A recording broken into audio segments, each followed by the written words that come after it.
ისეთი თინუსის კატლეტები გავაკეთე. ჯეიმი ოლივერს შემოევლოს ჩემი თავი ამ რეცეპტისთვის. კატლეტებს კი მოვამზადებ ჰენრის ქიჩენის თინუსით, რომელიც გამოირჩევა ჯანსაღი ფერით, დააკვირდით როგორი ვარდისფერია, მთელი ნაჭრებით და რაც მთავარია გემრიელია. მომზადება უმარტივესია.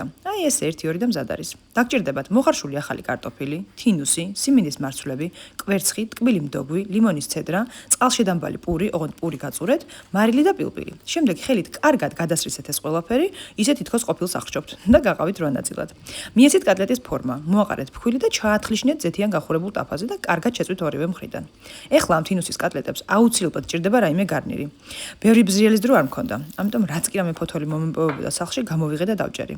მოვასხი ძმარი, ზეთი, მარილი, შავი პილპილი, ამოურიე და სადილი, რომელიც 3 ადამიანზე მქონდა გათვლილი, რაღაცნაირად მხოლოდ მე მეყო. დანარჩენებს გამოვუცხადე. ერთი დღე თქვენ რომ მიზრუნოთ თქვენ სადილზე არ შეიძლება თქო და დაშნენ გაღიმებულები. აი მე კი 5 თვის ორსულივით.